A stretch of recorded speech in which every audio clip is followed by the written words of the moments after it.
Mom, just sign here. We've already arranged everything. My son Robert slid the papers across the dining table.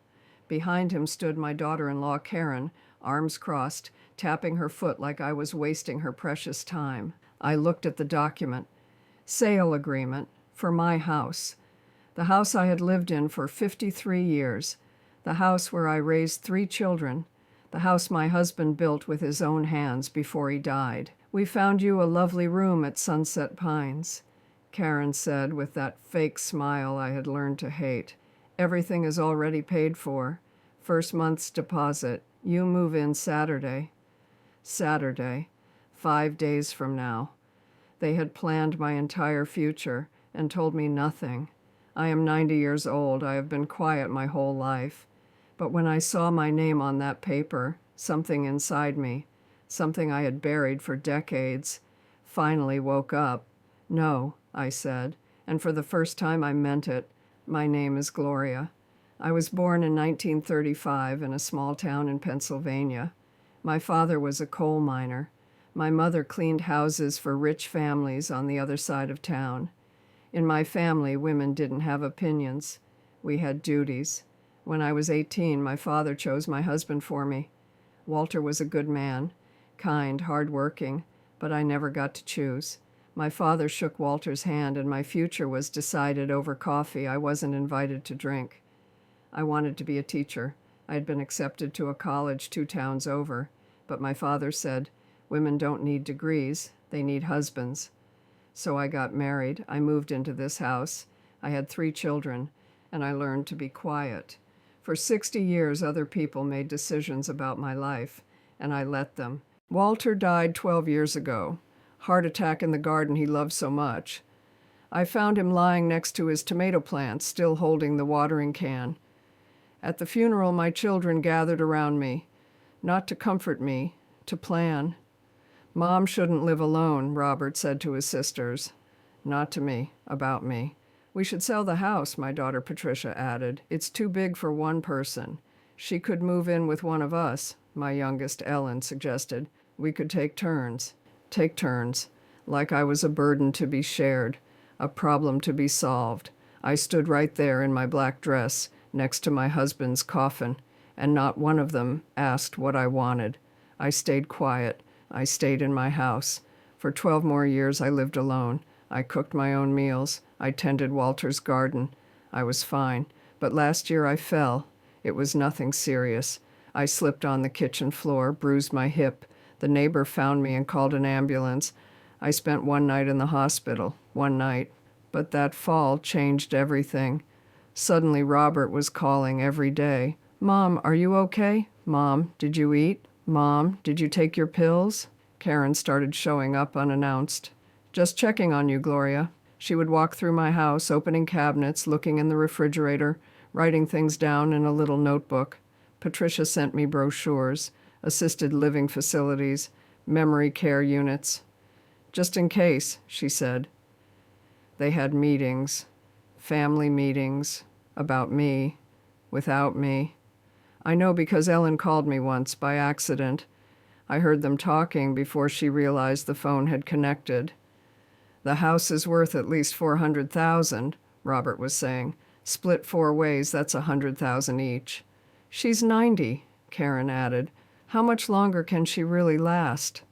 I hung up, and I said nothing. Then came the papers. They had found a buyer for my house. They had reserved a room at Sunset Pines. They had divided up my furniture, my dishes, Walter's tools. All they needed was my signature. Mom, Robert said impatiently, we've been planning this for months. Everything is ready. Just sign.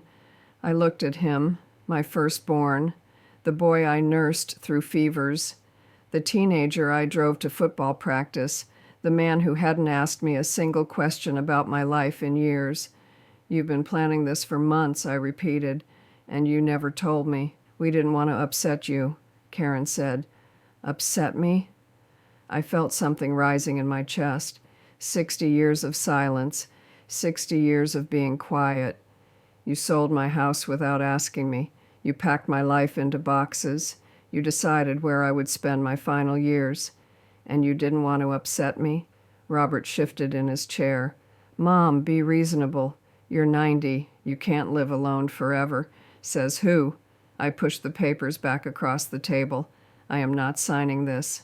Karen's face went red. You're being selfish. You've spent months planning how to spend my money, I said. My voice was steady, calm.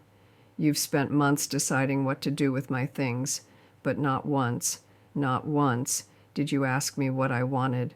I stood up, slowly. My hip ached, but I didn't care. I heard your phone call, Robert. How much longer can she last? That's what Karen said about me. Your mother. His face went pale. Karen's mouth opened and closed like a fish.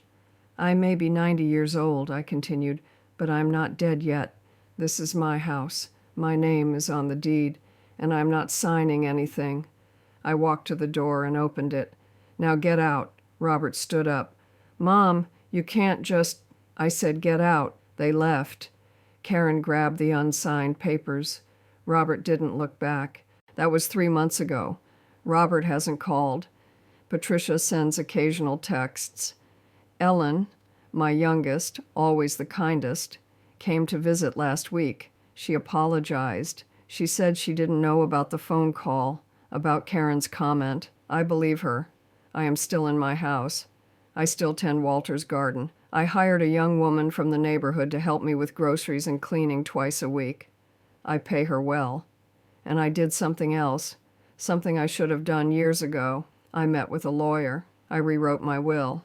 The house, my house, Walter's house, will go to a charity for elderly women living alone, women like me, who spent their lives being quiet, being invisible, being told what to do. My children will inherit nothing. Some people will say that's cruel, that family is family, but family doesn't plan your death over the phone. Family doesn't count your money while you're still breathing. Family asks, family listens. If you're watching this, if someone in your life is making decisions about you without asking you, I want you to hear me. Your signature is power. Your voice is power. Your choice is power. Don't sign anything you haven't read. Don't agree to anything you don't want. Don't let anyone, not even family, especially not family, tell you that your life belongs to them. I spent 60 years being quiet. I spent 60 years letting other people decide. But at 90 years old, I finally said no, and it was the best decision I ever made. If this story touched your heart, share it. Leave a comment. Tell me, has your family ever made plans for your life without asking you? How did you respond? Because the world is full of quiet people who were never asked what they wanted, and it's time we started speaking up.